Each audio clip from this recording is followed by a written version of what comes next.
안녕하세요. 좋은 아침입니다. 오늘도 사회공부 선생님과 함께 해보도록 할게요. 오늘 교과서 내용은요, 교과서 46쪽에서 50쪽을 다루겠습니다. 오늘 학습 주제는요, 민주적 의사결정 원리에 따라 문제를 해결해 봅시다 라는 주제로 우리 수업을 진행해 보도록 할게요. 먼저 저작권 경고부터 가겠습니다. 저작권 경고. 저작권법 제25조 2항에 따라서요. 학교 수업을 위한 저작물, 여기서 저작물은 사진, 글, 그림, 영상 등을 모두 포함합니다. 이 내용들은요, 본 수업, 즉 지금 수업 환경에서만 이용이 가능하고요. 이걸 다운로드 한다든지 녹화, 녹음, 캡처 등을 해서 다른 곳에 공유한다든지 하는 것은 불법에 해당될 수 있고요. 저작권법 위반으로 처벌받을 수 있다는 것 명심해 주세요. 자료 출처 밝히도록 하겠습니다. 자료 출처는요. 오늘 자료는 인디스쿨 혜아 선생님 파워포인트 사용하고 있고요. 세아쌤 선생님의 자료도 함께 사용할 예정입니다. 이미지 출처는 2015 개정 교육과정 사회과 전자저작물에서 대부분 사용하고 있고요. 구글 검색을 통해 획득한 곳도 있습니다. 모두 교육적인 목적으로만 사용하도록 하겠습니다. 지난 시간 복습 한번 해보도록 할게요. 민주적으로 문제를 해결하기 위한 태도에 대해서 우리 공부를 했었어요. 기억이 날지 모르겠네요. 하나씩 짚어봅시다. 첫 번째, 민주적으로 문제를 해결한다는 얘기는요. 내 의견이 소중한 만큼 다른 친구의 의견도 소중하다는 것을 뜻합니다. 이때요. 문제가 발생하는 경우가 나랑 상대방의 의견이 달라요. 그죠? 다른 경우가 있을 때 나와 다른 의견을 인정하고 포용하는 태도, 이걸 우리 뭐라고 했죠? 관용이라고 했었죠. 좋습니다. 관용이라고 했었어요. 기억이 날까요? 두 번째, 상대방에게 어떤 일을 배려하고 서로 협의하는 것, 이걸 우리 뭐라고 했죠? 무엇과 무엇이라고 했는데요. 뭐뭐와 뭐뭐, 뭐죠? 양보와 타협이었습니다. 결국 의견을 하나로 모으기 위해서는요. 서로 양보하고 타협해서 의견을 모아야 한다는 거죠. 이 양보와 타협을 하기 위해 필요한 덕목이 바로 관용이었고요. 세 번째입니다. 근데 다른 사람의 의견을 그렇다고 양보와 타협하기 위해 맹목적으로 수용하면 될까요? 안 되겠죠. 그죠? 그래서 민주적으로 문제를 해결하는 과정에서 꼭 필요한 태도가 또 이거였죠. 사실이나 의견에 옳고 그름을 따져서 살펴보는 태도요. 이걸 우리 뭐라고 했다? 비판적 태도라고 했다라고 했습니다. 잘 기억하고 있네요. 좋습니다. 교과서 46페이지에 보면요. 땡땡 초등학교 전교 임원 후보들이 나와 있습니다. 이 임원 후보들이요. 저를 전교 임원으로 뽑아주신다면 이라고 하면서 지금 공약을 내걸고 있어요. 여러분, 이 공약이란 말이 뭡니까? 공약은 약속이죠. 제가 당선되면 이러이런 것들을 하겠습니다. 라고 많은 사람들 앞에서 약속을 하는 겁니다. 좋아요. 그러면은 이 공약들을 한번 보자고요. 어떤 공약들을 하고 있을까요? 전교 임원 기호 1번 친구입니다. 수업은 10분, 쉬는 시간을 40분으로. 되게 혁신적이네요. 자, 기호 2번 친구 이야기 가겠습니다. 일주일에 체육 5시간. 와우, 이거 땡기는데요? 기호 3번 갑니다. 급식을 뷔페식으로 하겠습니다. 와, 선생님도 너무 좋을 것 같아요. 자, 기호 4번은요. 학생 1인당 매달 용돈 10만 원을 지급하겠습니다. 라고 했어요. 우와, 여러분들, 공약이요. 이 모든 공약들이 전부 다 이루어진다면, 아니, 이 중에 하나라도 이루어진다면 너무너무 좋을 것 같지 않나요? 그죠? 근데 여러분 한번 생각해 봅시다. 이 공약들에 대해 우리 아까 전에 이야기했던 민주적으로 문제를 해결하기 위한 태도 중에 우리 비판적 태도라고 하는 게 있었잖아요. 그죠? 그 비판적 태도를 사용해서 우리 공약들을 한번 봅시다. 공약들이 어때요? 아니, 공약들이 전부 어떤 문제가 있죠? 현실적이지 않죠. 그죠? 학교, 교육기관의 목적과도 위배될 뿐더러 돈이 드는 것들은 그 돈을 예산을 어디서 가져올 것인지 그런 구체적인 계획도 없이요. 그냥 맹목적으로 공약들이 남발되고 있는 상황이란 말이에요. 그죠? 근데 우리 한번 생각해 보자고요. 민주주의는요, 대화와 토론을 통해서 양보와 타협을 이끌어내는 것이라고 했잖아요. 그죠? 그러면은 어떤 공약이든지 다수결로 정해지면은 이건 민주적으로 결정된 거 아니야? 라는 생각을 할 수 있지 않을까요? 많은 사람들이 원하면은 그게 가장 합리적인 거니까 그 공약은 민주적으로 결정됐다고 할 수 있는 거 아니야? 라고 생각할 수 있단 말이죠. 뭐 하나 덧붙인다면은 민주주의의 기본 중심 중에 하나가 자유니까 우리 마음대로 해도 된다는 거지 라는 생각까지도 할 수 있단 말이죠. 근데 여러분, 실천이 불가능한 공약들을 다수결을 통해 결정했다고 해서 그게 민주적으로 올바르게 결정한 게 맞는 걸까요? 자유롭게 결정한다라고 하는 것. 그래요. 민주주의의 가장 중요한 가치 중에 하나가 자유거든요. 근데 우리는 자유라는 것에 대해 좀 공부해 볼 필요가 있을 것 같아요. 여기서 선생님이 지금 예시로 들고 싶은 게 바로 이 책인데요. 마음대로가 자유는 아니야 라는 책의 내용을 좀 이야기해 볼까 해요. 이 책에 보면요. 진짜로 제목대로예요. 마음대로라고 하는 게 꼭 자유는 아니라는 얘기를 하고 있어요. 한번 살펴볼게요.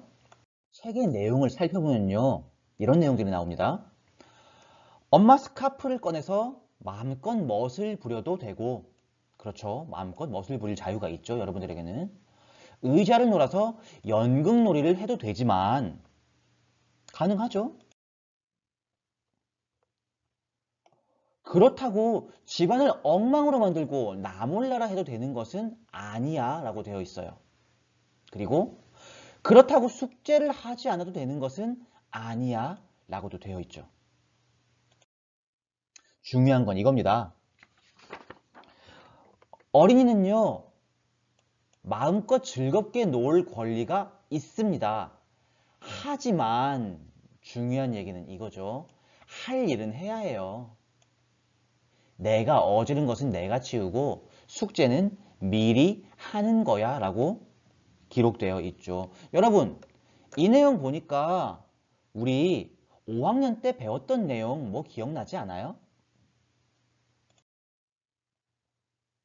5학년 때 우리는 의무와 권리에 대해 배웠었어요. 핵심은 이거였죠. 내 의무를 전부 지키면서요. 법 안에서 자유롭게 누리는 것이 나의 권리예요. 다르게 설명하자면 이런 거죠. 여러분 모두에게는 자유가 있어요. 근데 있잖아요. 이 자유는 나에게만 있는 걸까요? 아니죠. 이 자유는 모두에게 있어요. 결국 이런 거죠. 내 자유를 누리기 위해서 다른 사람의 자유를 침해할 권리가 있습니까? 없죠. 우리의 자유는요. 그래요. 법적으로 우리는 자유를 보장받지만 그 자유는 모두요. 내 의무를 지킬 때 보장받을 수 있는 겁니다. 이 의무는 왜 필요한 거죠? 모두의 자유를 보장하기 위해서요. 모두의 자유를 보장하기 위해서 의무가 주어집니다. 각자의 의무를 지키면서 각자에게 주어진 자유를 누린다는 개념으로 생각하면 될 것 같아요. 결국 우리의 자유는요, 법 안에서, 의무 안에서 이루어진다라고 생각하면 될 것 같습니다. 결국 한마디로 정의하자면 이런 겁니다. 민주적으로 규칙을 만든다고 해서요, 마음대로 행동해도 된다는 건 절대 아니에요. 알았죠? 자, 오늘 공부할 문제 가겠습니다. 오늘 공부할 문제 크게 두 가지고요. 첫 번째, 우리 학교의 문제점 해결해보기 간단하게 짚고 갈 거고요. 그리고 두 번째, 주제 마무리로 넘어가겠습니다. 첫 번째, 우리 학교의 문제점 해결해보기 활동으로 들어가도록 할게요. 교과서 46쪽입니다. 문제 상황이 지금 주어져요. 지금 어떤 상황이죠? 한 친구가 이렇게 얘기하고 있죠. 왜 형들만 운동장을 사용해요? 우리도 운동장에서 축구하고 싶어요. 라고 했더니 형으로 보이는 친구가 이렇게 얘기하죠. 우리도 5학년 때는 점심시간에 운동장에서 못 놀았어. 우리도 6학년 돼서야 놀고 있는 거니까 너희도 지금은 못 놀아야 돼. 내년에 놀 거잖아. 뭐 얼핏 들으면 그럴듯해 보이기도 하는데요. 이게 맞는 걸까요? 분명 문제가 있어요. 그렇죠? 그 여자친구가 이렇게 얘기하죠. 운동장은 우리 학교 학생 모두의 것이잖아요. 근데 아니나 다를까? 이렇게 얘기하죠. 너희도 내년에 놀면 되잖아. 확실히 공평하진 않은 것 같아요. 그럼 점심시간에 운동장을 사용하는 문제는 어떻게 해결하면 좋을까요? 중요한 건 바로 결론을 낼 수는 없지만 이 문제를 민주적으로 해결해야 한다 라고는 떠오를 거예요. 그죠? 그럼 문제를 민주적으로 해결하는 과정을 한번 살펴보자고요. 지금 문제가 발생했어요. 우리가 어떤 문제가 있는지 인식을 한 상황이란 말이죠. 그럼 어떤 절차를 거쳐야 할까요? 그 절차는 바로 대화와 토론이 되겠죠. 그죠? 이제 대화와 토론을 통해서 결국 결론이 뭡니까? 양보와 타협을 이끌어내는 거죠. 그렇죠? 우린 양보와 타협을 이끌어내야 하는 겁니다. 그러면은 지금 이 학교에서는 소영이네 반 친구들은 어떤 방식으로 문제를 해결했는지 전체적으로 살펴볼게요. 결국 이 친구들은 회의를 냈어요. 대화와 토론을 한 거네요. 그죠? 문제를 논의했죠. 그래서 여러 가지 문제가 나왔다. 여러 가지 뭐 해결책이 나왔어요. 그죠? 그리고 마지막에 최종적으로는 어떻게 해결했죠? 다수결의 원칙으로 해결을 했어요. 다수결 하니까 또 중요한 거 하나 떠올라야 되죠. 여러분, 다수결의 원칙은 늘 옳은 겁니까?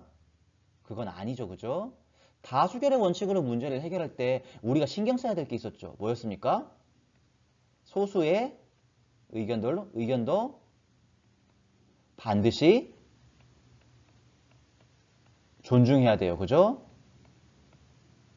굉장히 중요한 이야기였죠. 다수결의 원칙으로 문제를 해결했습니다. 소영이네 반 친구들은. 근데 다수결의 원칙으로 문제를 해결할 때 우리가 신경 써야 될 게 바로 소수의 의견을 존중하는 것이었습니다. 그럼 이제요. 절차에 대해서도 알았으니 우리 학교에서 발생할 수 있는 문제점을 우리가 한번 찾아보도록 해요. 우리 학교에서 발생할 수 있는 문제는 어떤 게 있을까요? 선생님이 여러 가지를 생각해 봤는데 예시들을 좀 들어줄게요. 한번 보세요. 친구에게 상처를 주는 경우가 있어요. 이건 뭐 언어적으로도 그리고 뭐 신체적으로도 모두 포함돼요. 그리고 운동장 사용 과정에서 소형이네 반 친구들처럼 문제가 생기는 경우도 있을 수 있어요. 그죠? 그리고 몇몇 친구들이 나는 지금 이야기하고 싶고 노래하고 싶고 떠들고 싶어 라는 자유를 누리기 위해 다른 친구들의 수업받을 권리를 침해하는 경우도 있어요. 그죠? 마찬가지. 자유라고 하는 것이 마음대로 무엇이든 마음대로 행동할 권리는 아니라고 했어요. 그죠? 반드시 그 자유를 누리기 위해서는 나의 의무를 다해야 되죠. 여러분들 학생이기 때문에 공부해야 되고요. 숙제 과제가 있다면 해야 될 의무가 있는데 숙제 과제를 안 해온 경우 역시 생길 수 있겠죠. 그리고 또 보자면은 뭐 1인 1여 같은 것도 성실하게 수행하지 않는 친구가 있을 수 있어요. 이 외에도 물론 많은 문제가 있을 겁니다. 그렇죠? 자, 그 내용들에 대해 한번 생각해 보고요. 우리 교과서 49페이지에 한번 기록해 보도록 할게요. 우리 학교에서 내가 해결하고 싶은 문제를 적으면 되고요. 내가 해결하고 싶은 문제를 1번에 적으면 되고요. 그리고 내가 생각하는 해결 방안과 그 까닭에 대해 한번 적어보면 될 것 같습니다. 자, 그럼 이제요. 주제 마무리로 넘어가도록 할게요. 주제 마무리는요. 교과서 50쪽에 있는 말판놀이를 활용할 거예요. 교과서 50쪽 펴면은 말판놀이가 나오는데 이 말판놀이를 보고요, 여러분. 이 말판놀이를 보고요. 일단 스스로 여기 나와 있는 문제들을 해결해서 교과서에 한번 적어보세요. 뭐 많은 문제들이 있죠, 그죠? 이걸 교과서에서는 짝과 함께 하자고 지금 이야기를 했는데 여러분 옆에 지금 짝이 없잖아요. 그래서 스스로 한번 해결해 보세요. 그리고 나서 선생님과 함께 그 답을 확인해 보도록 할게요. 알았죠? 자, 그럼 지금요. 영상을 잠깐 멈추고 그리고 교과서 50쪽 말판놀이에 있는 문제들의 답을 이렇게 화살표로 빼가지고 적어보세요. 여기다 적고 이것도 화살표로 빼서 여기다 적고 뭐 이런 식으로 가면 될 것 같아요. 지금 영상 멈추고 시작하면 됩니다.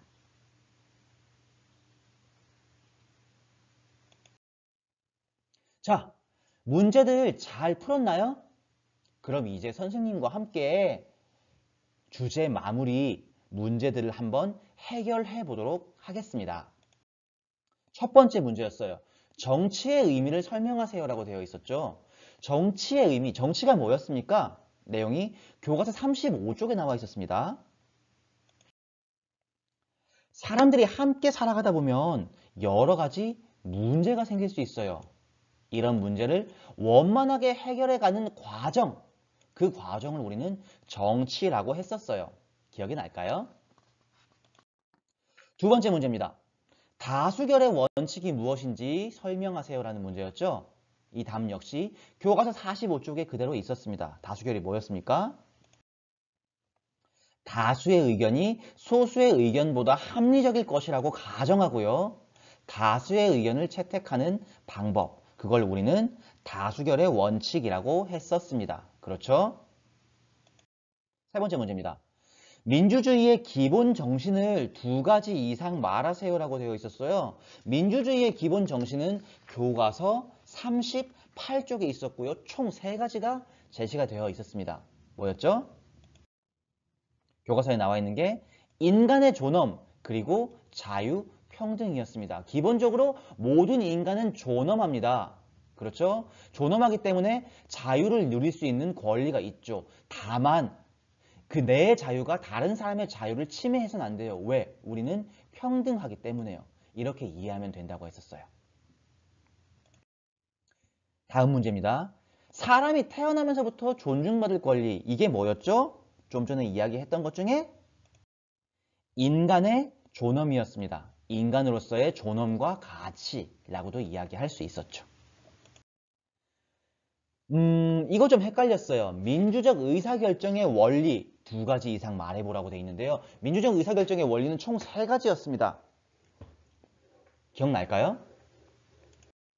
선생님이 늘 이야기하죠. 민주적 의사결정 원리는 대화와 토론을 통해서요. 양보와 타협을 이끌어내는 겁니다. 다만 양보와 타협을 이끌어내는 것이 여의치 않을 경우에는 최후의 수단으로 다수결의 원칙을 사용할 수 있다. 라고 정리하면 되는 거였죠. 그리고 다수결의 원칙 얘기 계속 나오는데 다수결의 원칙을 실행할 때 가장 중요한 게 바로 소수의 의견도 존중해야 된다는 거였죠. 정리하면은 민주주의적 의사결정의 원리는요. 1번 대화와 토론, 2번 양보와 타협, 그리고 3번 다수결의 원칙 세 가지로 나누어 이야기할 수 있다라고 기억하면 됩니다. 여섯 번째 문제입니다. 공동체의 문제를 원만하게 해결하려면 충분한 무엇과 무엇을 거쳐야 됩니다. 우리 이거 알고 있죠? 뭐죠? 충분한 대화와 토론을 거쳐야 합니다. 결국 민주적으로 문제를 해결한다는 건 대화와 토론을 통해 문제를 해결하는 거예요. 일곱 번째 문제입니다. 모든 국민이 나라의 주인으로서요. 모든 국민이 나라의 주인이네요. 그죠? 권리를 갖고 그 권리를 자유롭고 평등하게 행사하는 정치제도. 이거 뭐라고 하죠? 자유와 평등. 여기다 하나 더 인간의 존엄 나오면은 이 정치제도는 민주주의죠. 그죠? 모든 국민이 나라의 주인인 제도. 민주주의였습니다. 여덟 번째입니다. 다수결의 원칙을 사용할 때 필요한 태도를 말하세요. 이건 너무 자주 얘기했어요. 얘기할 수 있죠? 뭐죠? 소수의 의견도 존중해야 한다가 중요했습니다. 다수결의 원칙은요. 다수결의 원칙의 장점도 있었죠. 그죠? 쉽고 빠르게 문제를 해결할 수 있다.